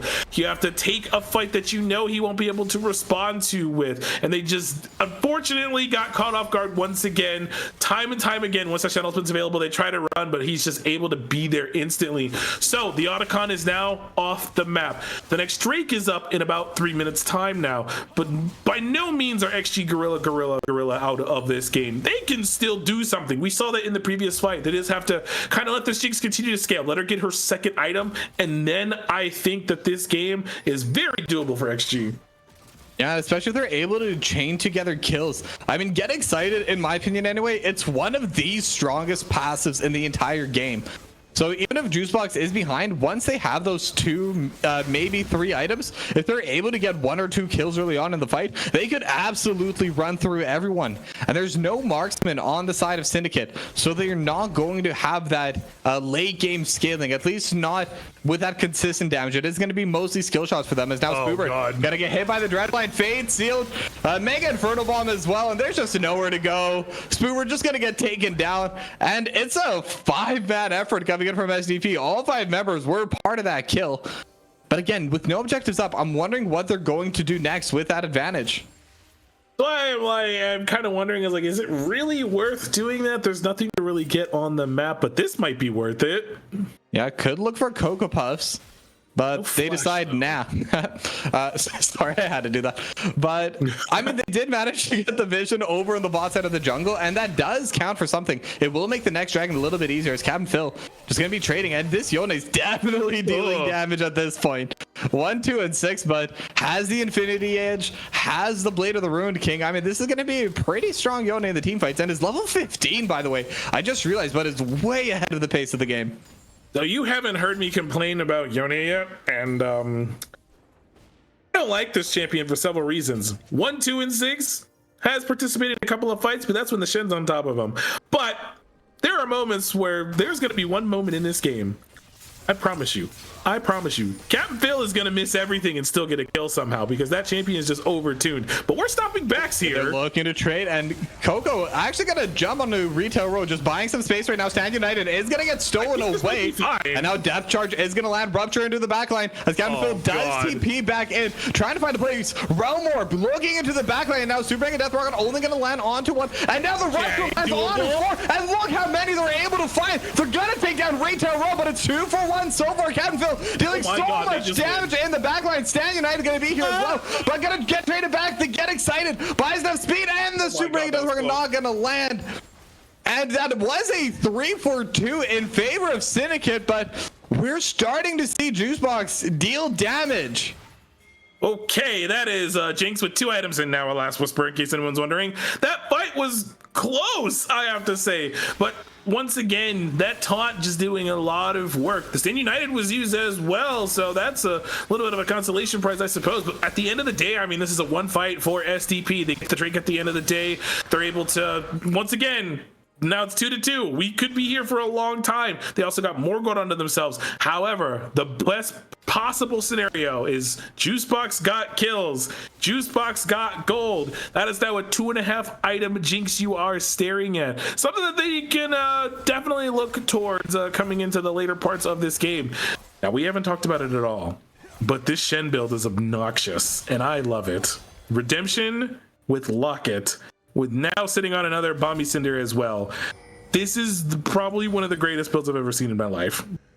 Just going full support Shen, and it's gonna help a lot with the way they've been playing, but I do think it's gonna make it a bit harder once they get to that late game, because they're just not gonna have the tankiness coming out of the Shen.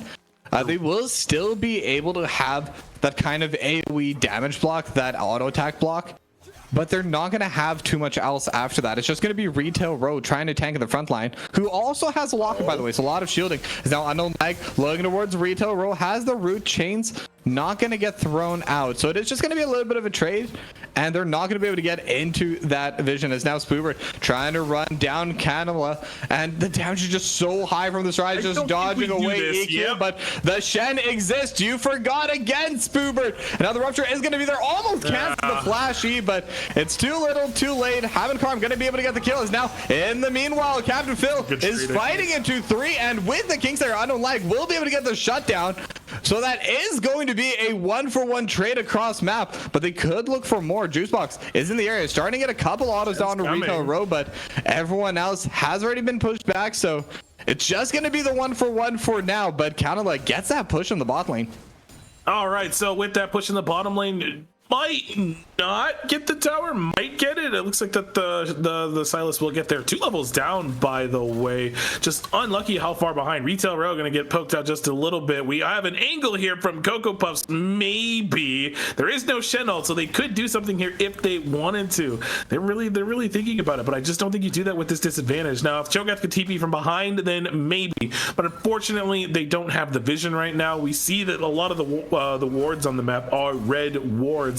And this game just continues on. It's been pretty consistently a 4,000, 5,000-ish gold lead, but it feels closer because of how XG are playing these fights. Now, yes, again, Shen Ultimate, well, we should assume that it is going to be up soon, so we shouldn't take any weird 1v1s. We should try to take a full-on 5v5. Yeah, it's definitely going to be a big thing for them to just continuously think about this Shen, and they've definitely been struggling with it.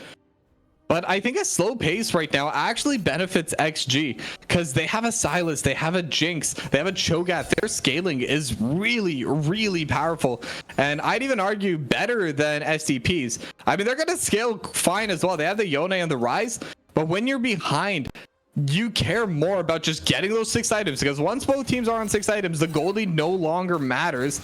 And we're even seeing that in fights. The lead just doesn't seem to be there, despite that 4K lead, as McFeed's not going to do their namesake, just going to be able to back away, but will spot out Captain Phil in the bot lane.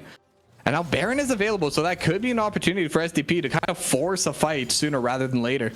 Do we steal Shen ult here? Yes, we do. Okay. I was curious if it was up. Unknown proves my point, so does get the Shen ultimate. Like right now, this would be a good time if they wanted to. They really shouldn't right now, but right now would be a good time to. Captain Phil, they're trading quite heavily. Captain Phil doing so much damage. Okay. Look at that Yone DPS just coming into this Cho'Gath, who already has a Thornmail as well, by the way. So that's about as good as that trade's ever going to get for Spoobert. Maybe eventually on with infinite HP scaling could start bursting down, but the Baron is going to get started up by Syndicate double pumpers. They're starting to get set up for it, but it looks like they're not even interested in contesting it. They're able to find it out right now with the blue trinket, as Captain Phil going to be able to take down that tier 3 and going to start fighting with Spoobert, as now the red team is going to be able to get the Baron, and Unknown Lag just kind of in the middle of everything. Retail Row looking for the Dreadslane, not going to be able to land. Flag and Drag is going to hit, and Canela is on a rampage, and the Stand United can't be used because it's Unknown Lag that was the one getting engaged upon. Dreadslane not going to be able to land. Mega Inferno Bomb, sorry, going to land into the backline, as Captain Phil just going to auto onto this inhibitor, and that's just gonna be bot inhib gone and Baron gone, and probably Spoobert gone, though could trade back and forth here. Stand United gonna be coming through. This might be a bit much, even with the Shen, and now that is gonna be the Flag and Drag. They have the Rupture into the back, and the Suns is gonna be there as well. Spoobert gonna be able to get the kill, and that's just a 2-for-0 for XG Gorilla. I don't think they needed to take that fight. No, I don't think so either. They should get the Drake off this. Does Cocoa Puffs get here in time? Cocoa Puffs gets here in time. Oh god, open the smites!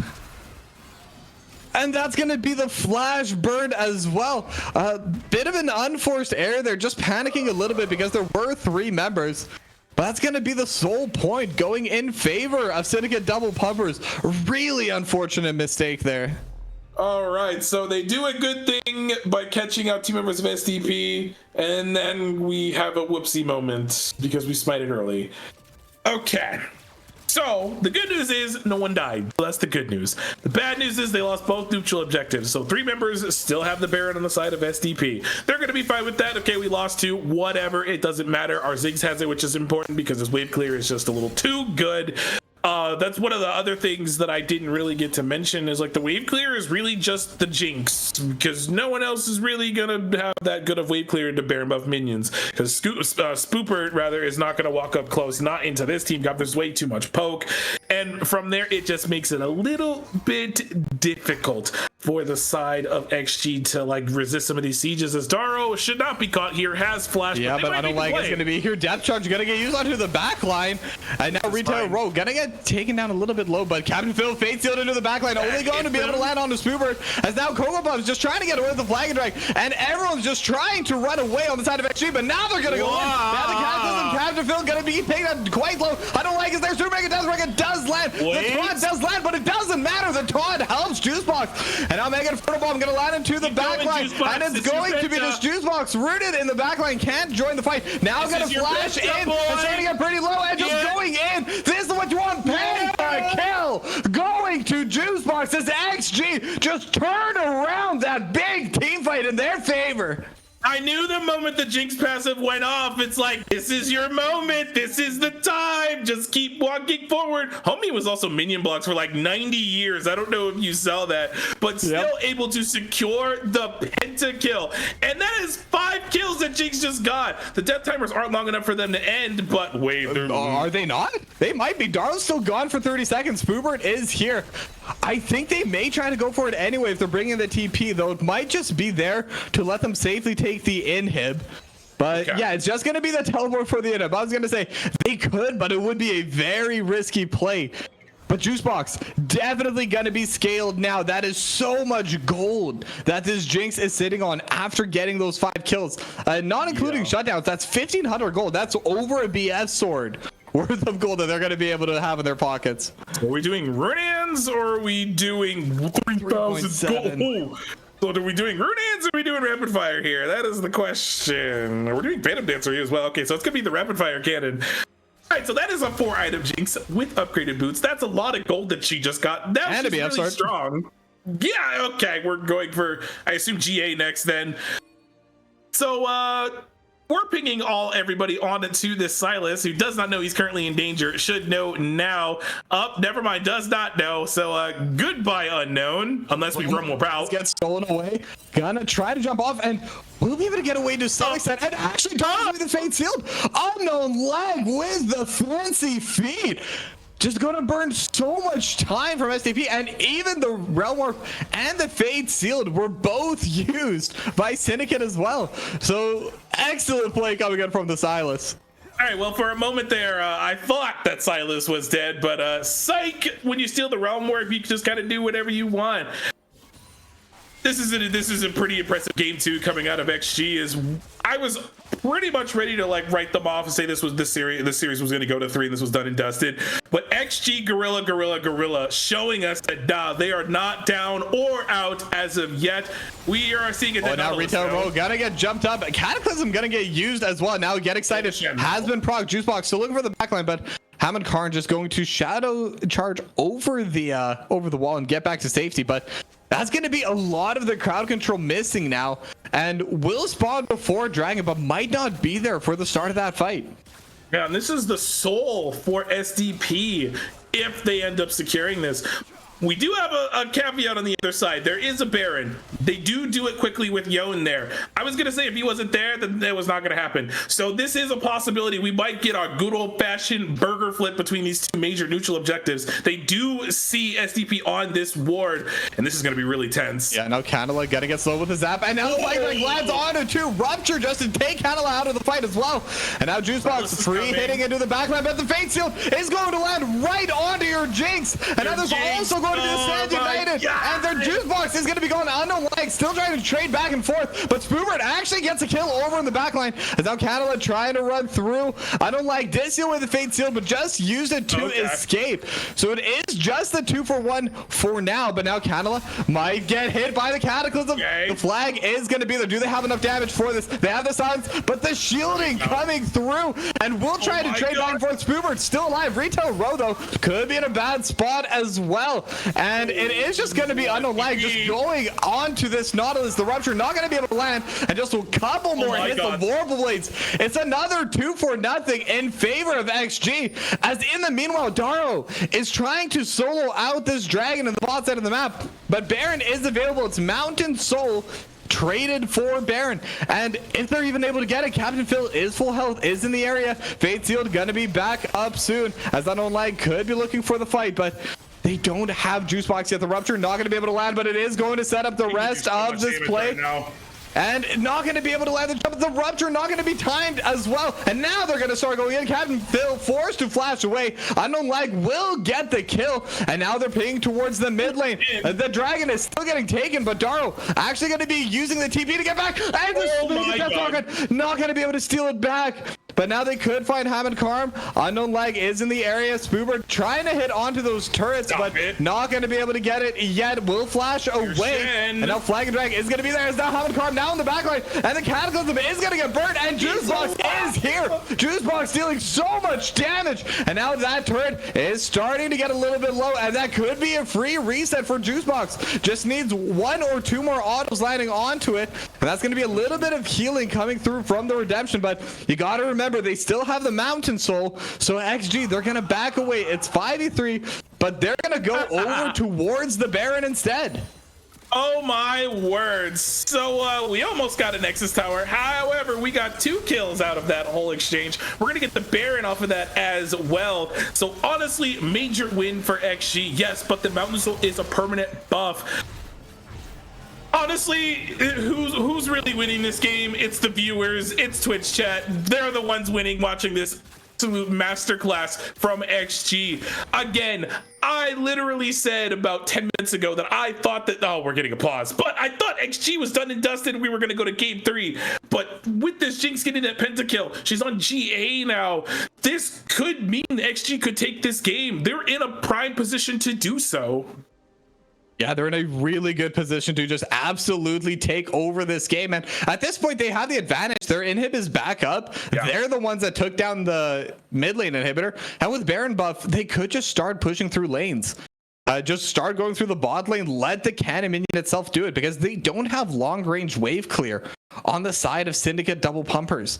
Nope. But I mean, this game is absolutely insane. And how is this for the first matchup of the Aegis Executioners League? I mean, I think this is the absolute best way to get that introduction. Yeah, no, this is a lot of fun. I also believe that I heard that Daro DC'd again, so we're gonna wait for them to come back.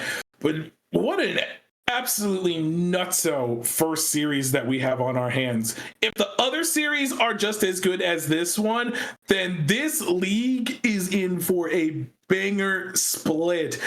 I'm excited to see where any of this could possibly go, and I wasn't expecting like this much of like level-headedness from the side of XG, because usually when teams get further and further behind, they get tilted, they start making more mistakes. But XG has not done that. They did exactly what you said. They stalled the game out. They made it go longer so that way Juicebox could catch up. It's at the point where the rest of the team doesn't really need to do anything as long as Spoobert is walking forward and protecting Juicebox with McFeeds in the back.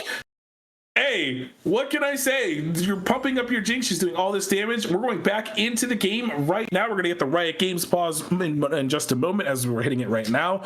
But I don't know, man. Like, XG are playing super well. They're up 3,000 gold. They have a Baron. They could honestly take this game if they wanted to.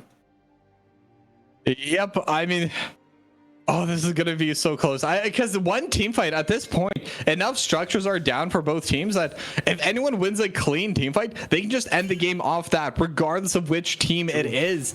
And they both have enough damage to do it. And actually, I just noticed, but Daro does have the spell book there in the item slot. We have Magi's, I see. Not too many stacks yet, though, so maybe just trying to get the gold value out of those 10 stacks for this next fight, because, like I said, it could just be the one fight. And if you're able to win it, you could just win the game. But if you lose it, you just lose the game. So may as well just buy whatever item you can get that brings the most value then and there. I have to say, we're doing the age-old classic. We're bringing up mid-wave. We're bringing up bot wave. Top lane will get there probably on its own, but it looks like Capville is going to go push that. So they were trying to sync their waves. That's fine. This tower should fall. Jinx has the range advantage when she's in rocket form and when she has rapid fire up anyways. We just stole the Nautilus ultimate, so at any point we can start a fight. The mid wave is crashing in. Spoober is getting that mid lane inhibitor, should be able to secure this. And there's just so much pressure right now that XG are giving off because they can just do that. They're just that much stronger right now. And there's gonna have to be one last fight, I would think, unless we're just gonna bring the we're bringing the minions in, so I take it back. There's gonna have to be a fight here soon. They're gonna try to end the game, and SDP, they definitely need to engage. If they don't go, they will slowly lose, and Retail Row could start fishing now, but just getting continuously poked out. XG just having so much space. They're just spacing perfectly right now, and now the next wave is going to start crashing. They're going to start aiming towards this next tier 4. Retail Row still looking for the angle, not able to find it. Somebody has to flash. They have to go. I don't like even dashing forward. Could start looking towards Captain Phil. And the next wave is going to start crashing as well, but they just don't want to go in. XG doesn't want to go in. Syndicate want to keep defending onto it, but Baron is still going to be up for a decent while, and now the super minions are going to be joining the fray. Now it's going to be a lot harder to clear it out. But McFeeds taking so much damage. The poke coming in from Daro and Canela going to be more than enough, as now Retail Row, they're starting to position forward, and this is it. This is where they want to go. Depth charge going to get used, but it's only on a Cocoa Puffs. And meanwhile, into the back line, Captain Phil goes in. Juice Box flashing away. And that's gonna be a kill going over towards XG. Another chain's not gonna land. The zap will, and it's just a 1-0, but everyone is still alive on the side of XG. Gorilla. They're gonna take that tier 3. They're gonna take this inhibitor, and now there's gonna be double super minions in every single wave. They just have the one Nexus turret alive. Stand United going to get stolen out as well for unknown lag. Do they have the wave clear? They're not gonna have Captain Phil pulling it back from the side. Another rupture does land on 2. Retail Row getting poked down pretty hard, and just gonna get feasted upon. And now that's gonna be the tier 4. Jinx is gonna be excited. Juice Box getting jumped to the back line, and now they're aiming for it, and the GA is going to get proc, but that's all they're gonna be able to do. Candle has gone, Karn has gone, Dar the last survivor, but it doesn't matter. XG, they win their first week series 2-0. And I said at the start of the day, XG in the pool were seated lower, so arguably this could be an upset. And we even said it, you even said it too at the start. Their rank, like overall ranks, were lower, but through superior team play, and I think honestly drafting better also, both games their drafts were just better. SDP's drafted in the second game was spicy, but there's a lot of coordination that had to come with it, and I just think once that coordination started falling apart and XG were able to get those leads, plus the casual pentakill onto the Jinx, she was just able to take over the game, and they were able to run this series over. And it looked rough. I thought we were going to go to game 3, but here we are. They won the series 2-0. Yeah, I mean, they were playing cool, calm, and collected the whole way through, and I think that's the main thing, because the lead that Syndicate had was a major 7,000. one. Yeah, it was 7,000. They had the Ziggs. They could definitely take down structures very quickly. And even Captain Phil started winning that 1v1 with Sobert. But they just constantly picked just random fights on the side of XG. They were finding just the most strangest engagements at the strangest timings. But because they were more coordinated, they were able to pull it off. They were the ones that were typically pulling the trigger. And so they just got a lot of value out of it. And eventually, both got 6 items. It doesn't matter that they were in a gold deficit, and they were just able to completely clean the game through there. And the Mountain Soul didn't even end up mattering in the end. I don't know what else to say. That was pretty awesome. What a really fun series that both these teams just gave us. It was that game 2 was the closest, obviously, out of the both of them. So let's say hypothetically this was a best of 5, we definitely would go into like at least 4 or 5 games. So hopefully these two teams, keep up that momentum, and maybe we'll see them again in playoffs or something, or into some weird, funky tiebreaker scenario, maybe if that ends up happening. But it'll be really cool to see where these two teams will grow as the split goes on. Obviously, a lot of the teams are going to do the same thing as well. Speaking of which, do we have results from other matches? I'm just going to be nosy real quick. We do. All right, what do we got? So, what division are we in? Okay. So, for the Harrowing division, specifically the Bilgewater standings, looks like the Fools 5 and Stevenson Sharks game isn't done yet. But on the IL standings, it looks like Oversoul Esports won their game, or lost their game to Cape Dogs. So that's how we're starting off with that one. So hey, some spicy things going on already around the league. You love to see it. Actually, it looks like a couple of them aren't done yet, but still. I'm excited. This was a lot of fun. I'm really excited to where the rest of these teams are going to go. Obviously, it's just week 1, so there's not, a whole lot we could really, say for storylines right now at the moment. So we're just going to go ahead and call it a night. So go ahead and take us out, Tuckerby. Yeah, and with those final thoughts, I was Togepi. This was DBZ Freak over that way. And this was our first cast together. I had a great time. I don't know about you. Definitely looking forward to the next few weeks. And I mean, what an incredible way to start off this first week. Hopefully week 2 is going to be just as good. So be sure to join us the exact same time on this channel. We'll see you next week, and you all take care and have a good night. I'll burn it all, no matter who's to blame. I'll find a